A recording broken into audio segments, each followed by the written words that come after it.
Hello everyone, welcome my channel. শুরু করছি নতুন একটি ভিডিও। আর বলা যেতে পারে এটি একটি নতুন টিপস। আজকে আমি মোচা কি করে মাত্র 5 মিনিটে কাটা যায় সেই টিপসটাই আজকে আমি এখানে শেয়ার করব। সকলেই শেষ পর্যন্ত ভিডিওটি দেখো, আশা করি খুবই ভালো লাগবে। আজকে একটা মোচার রেসিপি বানাবো। আর মোচার রেসিপি সকলেই কিন্তু আমরা ভালোবাসি, কিন্তু মোচা কাটতে অনেক ঝঞ্ঝাট মনে হয়, সেই জন্য সহজে কিন্তু আমাদের মোচা খাওয়া হয়ও না। তাই আজকে খুব সহজ পদ্ধতিতে দেখাবো মোচা কি করে 5 মিনিটেই খোসা পরিষ্কার করা যায়। প্রথমেই মোচার এইগুলোকে একটু ছাড়িয়ে নেব, একটা একটা করে ছাড়িয়ে নেব। ফুলগুলোকে কিন্তু ছাড়াবো না, ফুলগুলো থেকে যাবে, শুধুমাত্র এই খোসাগুলোকেই ছাড়িয়ে নেব।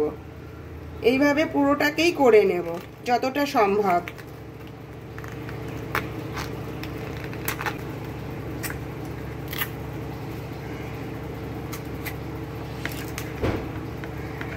এইভাবে খোসা ছাড়ানোর সময় মনে রাখতে হবে যাতে ফুলগুলো কোনো রকম ভাবে নষ্ট না হয়। আর এই ওপর দিকটা আগে কেটে নিই, কারণ ওপরের দিকটা কিছু থাকে না। ওপরের দিকটা কেটে নিলাম। এবারে এগুলোকে পুরোটাকে আমি যতটা পারবো ছাড়িয়ে নেব। এইভাবেই কিন্তু পুরো মোচাটাকে আমি এই খোসাগুলোকে একটু একটু ছুরি দিয়ে ছাড়িয়ে নিয়েছি। আর এখানে ছাড়ানোর সময় যদিও আমার 2-1টা ফুল কিন্তু একটু আলাদা হয়ে গেছে, তাহলে কিছু প্রবলেম নেই, আমি সেদ্ধ করার সময় একবারেই দিয়ে দেব।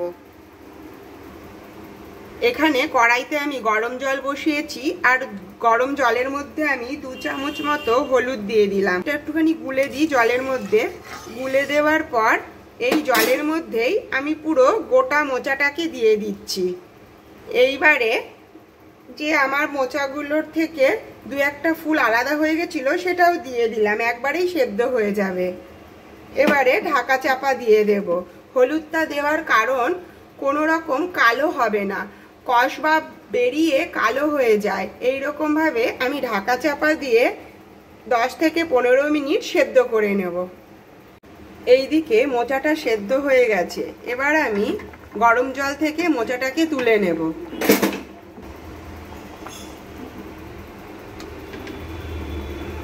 তুলে এবার একটু ঠান্ডা করে নেব।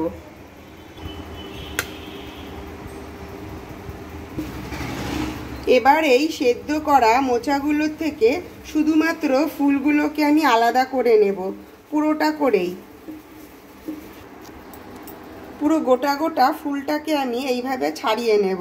ফুলগুলোকে একটা একটা ছাড়ালে হবে না, কিন্তু একই সঙ্গে পুরো ফুলগুলোকে আমি ছাড়িয়ে নেব, কারণ খুব ভালো সেদ্ধ হয়েছে আর খুব সহজেই কিন্তু আমি ছাড়াতে পারবো।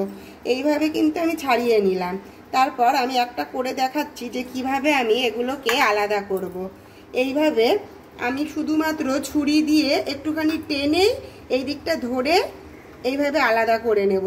খুব সহজেই কিন্তু আমি এগুলোকে ছাড়িয়ে নিতে পারবো, কোনো রকম ঝঞ্ঝাট ছাড়াই। মাত্র 5 মিনিটেই আমি কেটে নিলাম। এইভাবে প্রত্যেকটাকে ধরবো, আর এইভাবেই একই রকমভাবে এই ছুরির মাথা দিয়ে হালকা করে টেনে ধরে এই যে এইভাবে ছাড়িয়ে নেব। একবারেই কিন্তু আমি ছাড়িয়ে নিতে পারছি। এই যে পুরোটা ছেড়ে গেল, খুব সহজেই করতে পারলাম। এবারে আমি যেহেতু আগে থেকে সেদ্ধ করা, শুধুমাত্র কুচিয়ে কুচিয়ে এইভাবে কেটে নেব, কোনো রকম অসুবিধাও হবে না কাটতে।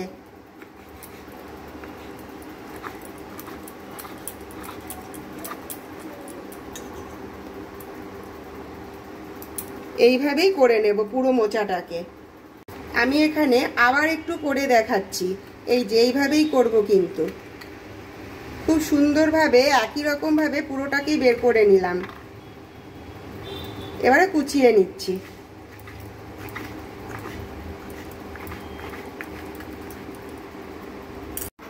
পুরোটাই একই রকম ভাবে আমি ছাড়িয়ে পরিষ্কার করে নিয়েছি, কোনো রকম সমস্যাই হলো না। এবার এইটা পুরোটাই কচি, এবার পুরোটা এটাকে আমি পুরো কুচিয়ে নেব। তার আগে এইটাকে একটু কেটে ফেলবো, আর বাকিটা পুরো কুচিয়ে এর সঙ্গে দিয়ে দেব। এখানে কোনো রকম কিছু আর পরিষ্কার করার ব্যাপার নেই। আর একটা জিনিস দেখাচ্ছি যে এই রকমভাবে কাটার সময় কিন্তু এই দিক থেকেও কিন্তু এই ডাটাগুলো বেরিয়ে আসছে, যেগুলো আমরা বাদ দিয়ে দিয়েছি। এই যে প্রত্যেকটা থেকে কিন্তু একই রকমভাবে বেরিয়ে আসছে। এগুলোকে আমি এইভাবে করে আবার একটুখানি ভালো করে ফাইন করে কুচিয়ে নিলাম। পুরোটাই কিন্তু আমার এইভাবে কাটা হয়ে গেল। খুব সহজ পদ্ধতিতে আমরা মোচাকে এইভাবেই কিন্তু ছাড়িয়ে নিতে পারবো। এইদিকে কিন্তু পুরো মোচা কাটা আমার রেডি হয়ে গেছে, কেটে একদম পরিষ্কার করে কুচিয়ে নিয়েছি। এই যে আমরা কিন্তু যদি অন্যরকমভাবে ছাড়াই তখনও কিন্তু এইরকমই হয়। এই পদ্ধতি ইউজ করে আমরা সকলেই কিন্তু মোচাটাকে ছাড়িয়ে নিতে পারি আর চটজলদি রান্নাটাও করে নিতে পারি। এখানে কিন্তু মোচাটা অলরেডি সেদ্ধ করা। যেহেতু সেদ্ধ করার সময় আমি গরম জলের মধ্যে হলুদ দিয়ে সেদ্ধ করেছি, সেই জন্য কাটার সময় কিন্তু আমার হাতও কোনো রকম কালো হয়ে যায়নি, কোনো রকম কষ লেগে হাতে কোনো দাগও হয়ে যায়নি।